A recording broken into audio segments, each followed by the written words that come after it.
12ই ফেব্রুয়ারি একটা জাতীয় নির্বাচন এবং একই সঙ্গে গণভোটের দিকে এগিয়ে যাচ্ছে। ঠিক সেই মুহূর্তে দেশের সামগ্রিক রাজনৈতিক প্রেক্ষাপট গভীর একটা অস্থিরতার মধ্যে রয়েছে। প্রিয় দর্শক, এই মন্তব্যটি আমার নয়, ভারতের প্রভাবশালী গণমাধ্যম দ্য স্টেটসম্যানের একটি সম্পাদকীয় মন্তব্য।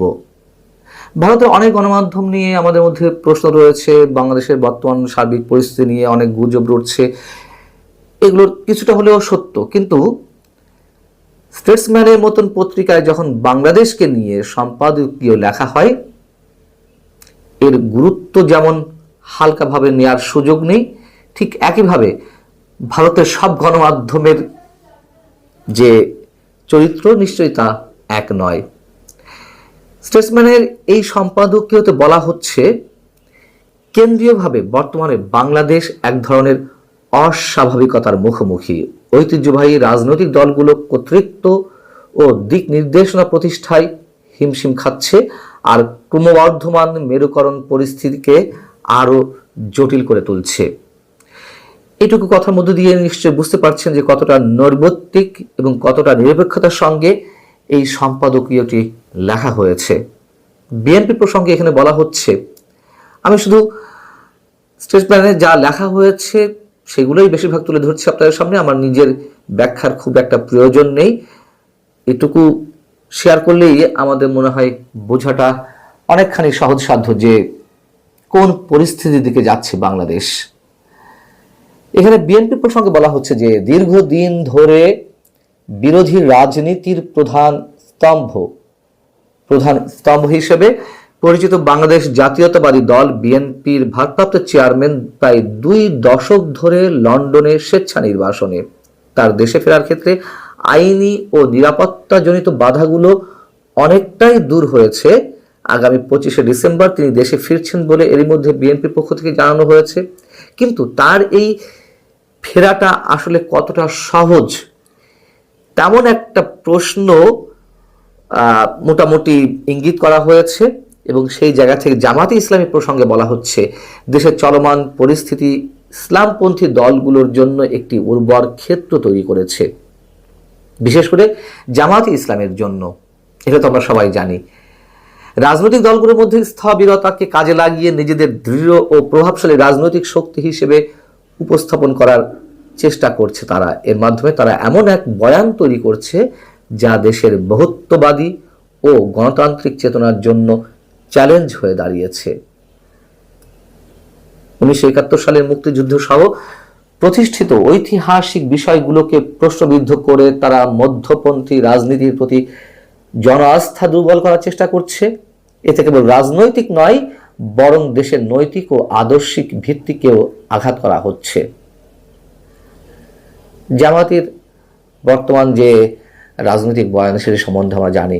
একদিকে জামাত বোঝানোর চেষ্টা করছে যে তারা মোটামুটি ধর্ম নিরপেক্ষতার পথে আছে, দেশের অন্যান্য যে ধর্মীয় সম্প্রদায় তাদের স্বাধীনতা তারা বিশ্বাসী, এই জন্য হিন্দু ব্যক্তিকে তারা নির্বাচনে প্রার্থী করে, খুলনার একটি আসন থেকে করা হয়েছে। এবং মুক্তিযুদ্ধকে ধারণ করে, যেমন বিএনপির সাবেক সংসদ সদস্য মেজর আখতারুজ্জামান মুক্তিযোদ্ধা, তাকে দলে ভেড়ালো। বোঝানোর চেষ্টা করা হচ্ছে যে তারা মুক্তিযুদ্ধের আদর্শের প্রতি প্রবলভাবে আস্থাশীল।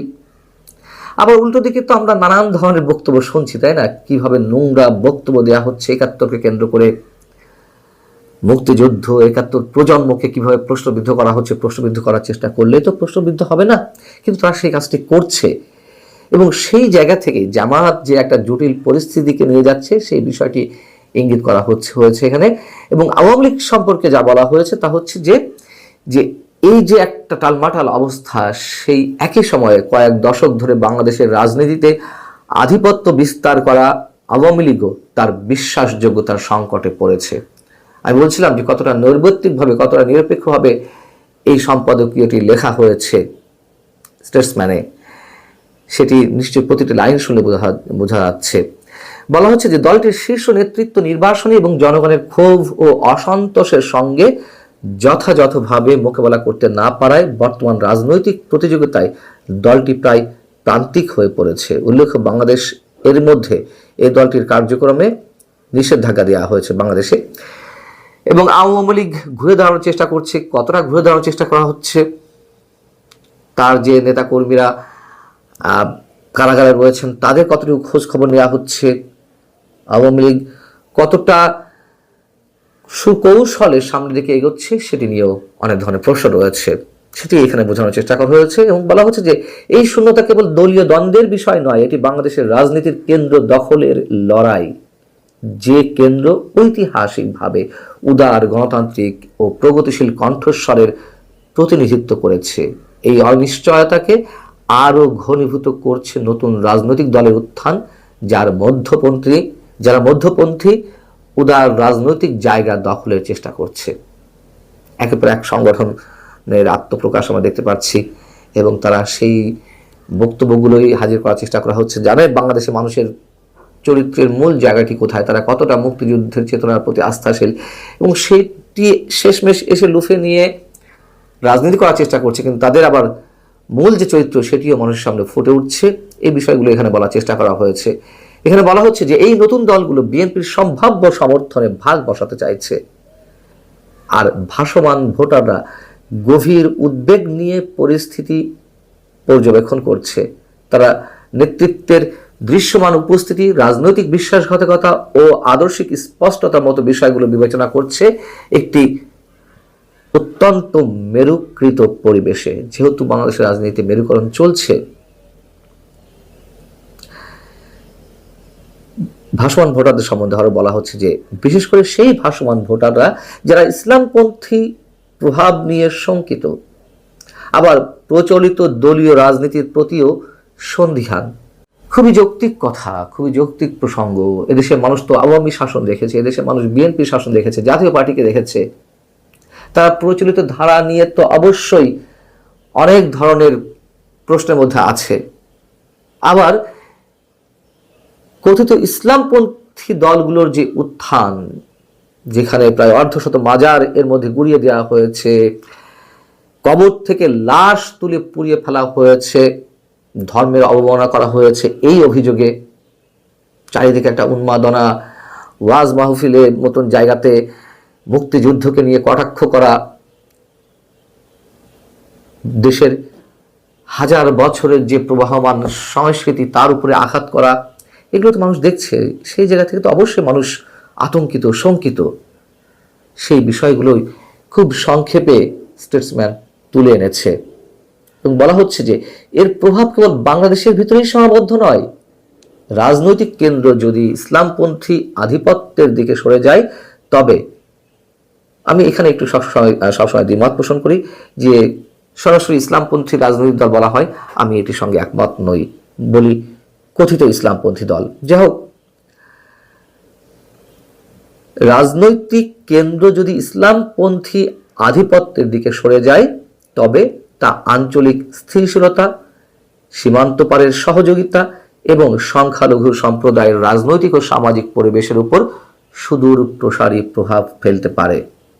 আর অন্যদিকে বিএনপি যদি নিজেদের অবস্থান সফলভাবে পুনর্গঠন করতে পারে এবং একটি বিশ্বাসযোগ্য নির্বাচন অনুষ্ঠিত হয়, তবে তা বহুত্ববাদকে শক্তিশালী করবে এবং গণতান্ত্রিক মানদণ্ডকে আরো সংহত করতে পারে। আমরা তো বিএনপি সম্পর্কে জানি যে তারা নিজেদের যে আদর্শটি সেটি শক্তভাবে ধরে রাখতে পারছে না। জাতীয়তাবাদী আদর্শ বা মুক্তিযুদ্ধ ভিত্তিক তাদের যে চেতনা, কখনো এ পাশে কখনো ও পাশে, কখনো জামাতের সঙ্গে কখনো জামাতের বাইরে, ইসলামপন্থী দলগুলোকে কখনো কাছে টানে, মানে কথিত ইসলামপন্থী দলগুলোকে কখনো দড়ি ঠালে। আসলে বিএনপির চরিত্র নিজেরাই স্থির করতে পারছে না, এটি চরম সত্য কথা।